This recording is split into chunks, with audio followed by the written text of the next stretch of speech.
Congress and our entire nation have no more solemn duty than ones we owe to our veterans. They've given their blood, their sweat, and their tears for our great country. They fought on battlefields only to come home and face new battles, like difficulty accessing health care, challenges in transitioning to civilian life. A lot of them face homelessness, PTSD, and of course, we hear it all the time in our various congressional offices about bureaucratic red tape at the Veterans Administration. I've long engaged in Veteran Administration oversight. The VA's fought my efforts tooth and nail. I won't tire. Our veterans deserve nothing less than making sure the VA delivers in an efficient way, and particularly when we find things to be wrong there. It's because of my oversight that I've placed a hold on the nomination of Tanya Bradsher to be Deputy Secretary at the VA. I urge my colleagues to oppose the nomination as well, and so I'm here to tell you why. Records in my possession, as well as statements from VA whistleblowers, show that Ms. Bradsher has failed to secure our veterans' private and sensitive protected health information, personally identifiable information, and whistleblower information.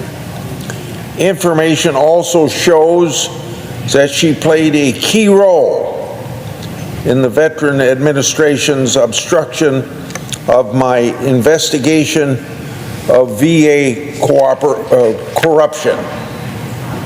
My Democratic colleagues rushed Ms. Bradsher's nomination through the Senate Veterans Affairs Committee without even investigating the allegations that I brought to the committee's attention. Let's start with one of these, with the VA Integrated Enterprise Workflow Solution, otherwise known by the acronym VIEWS.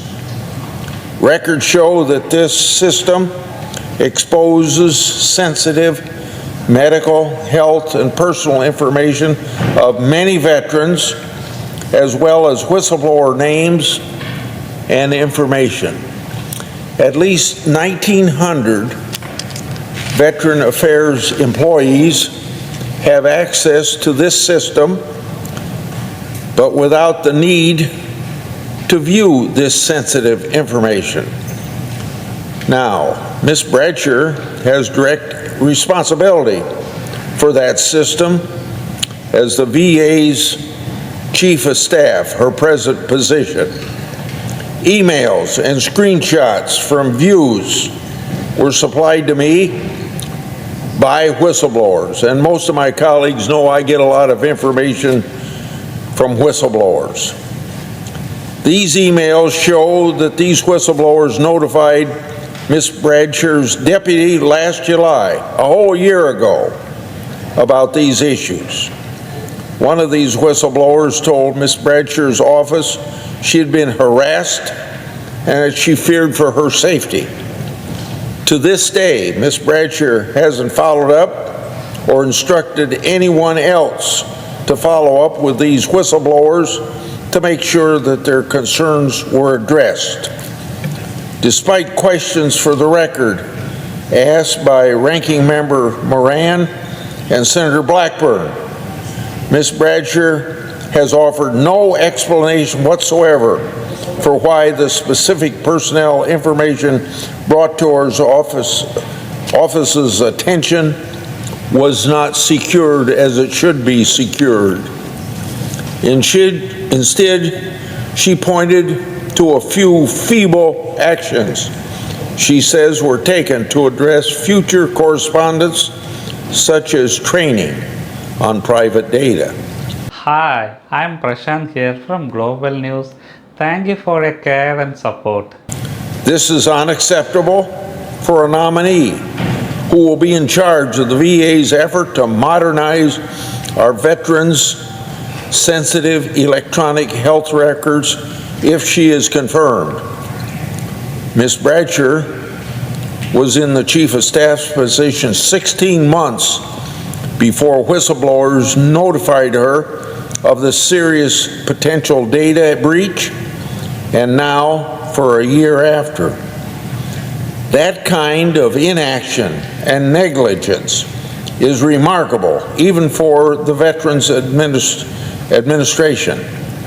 These flaws provide a backdoor enabling whistleblower retaliation and potential identity fraud, and they must be fixed now, not ignored.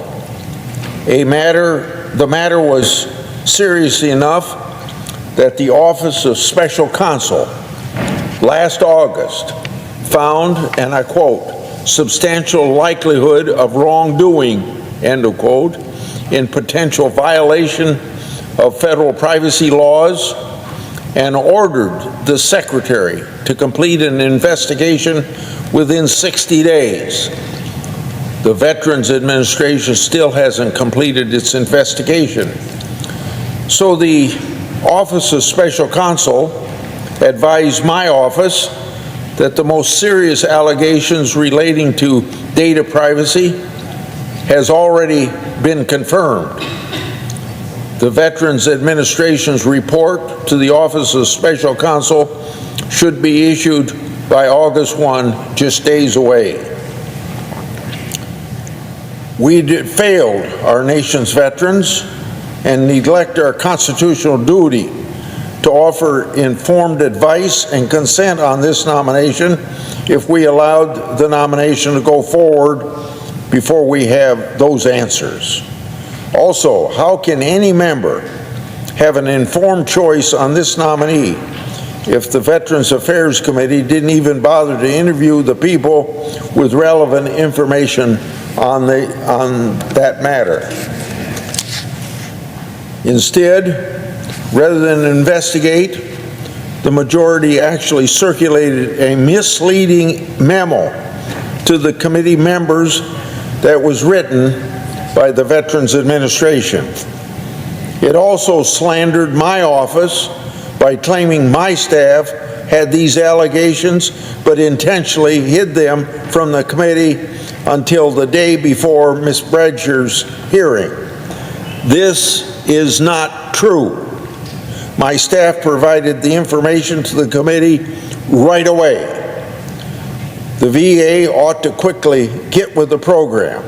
And that brings me to my second point of opposition to this nominee. Documents obtained under the Freedom of Information Act show that Ms. Bradsher played a key role in the VA's failed response to my investigation into VA corruption, which the VA has stonewalled for over 2 years. We shouldn't continue to reward the Veterans Administration and a nominee for their inattention to congressional oversight.